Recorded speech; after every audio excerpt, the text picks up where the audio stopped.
Bonjour, je voudrais d'abord délivrer un message de soutien aux ouvriers de Canton qui se battent simplement pour avoir le droit d'être représentés par un syndicat, ce qui est la moindre des choses en démocratie, et en particulier puisque Renault-Nissan est le propriétaire de cette usine, c'est le respect de ce qui est le droit français.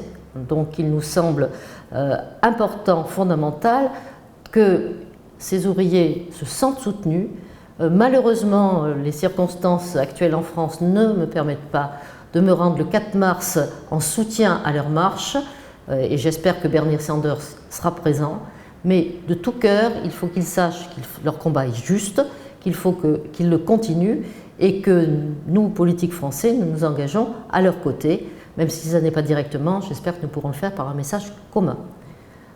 La seconde chose, c'est que je suis quand même épouvantée par le fait que, alors que l'État français est actionnaire principal de Renault, il n'est pas exigé de Carlos Ghosn qu'il respecte simplement le droit syndical français, qu'il respecte le droit.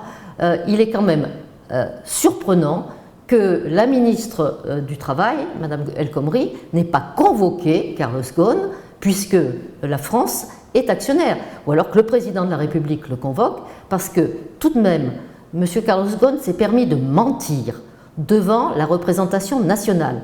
Et c'est extrêmement grave de prétendre que partout Nissan respectait le droit syndical, alors que nous avons des preuves qu'à Canton, il y a même de la part du patronat des encouragements à ne pas se syndiquer, qu'il y a donc une lutte objective contre le droit.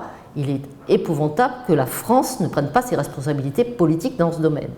Et donc, je me permets de m'adresser à M. Carlos Ghosn, qui, au passage, a reçu un courrier que nous sommes 35 parlementaires à avoir signé, qui n'a pas daigné nous répondre, de même qu'apparemment il ne daigne pas répondre à la ministre, pour rappeler, M. Ghosn, que le PCN, donc le point national de contact de l'OCDE, est saisi du dossier, qu'aujourd'hui même nous allons voter à l'Assemblée nationale la responsabilité sociale des multinationales par rapport à leurs filiales et à leurs sous-traitants, que donc dans ce cadre-là, désormais la loi vous demandera des comptes.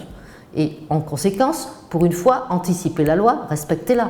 C'est-à-dire, faites que là, à Canton comme ailleurs, si les ouvriers ont envie de se syndiquer pour être représentés et mieux protégés, car un syndicat, ça protège d'abord les ouvriers dans leur ensemble, eh bien, permettez qu'il y ait des élections syndicales libres à Canton et ne faites pas des manières pour faire croire que vous respectez le droit alors que ce n'est pas le cas.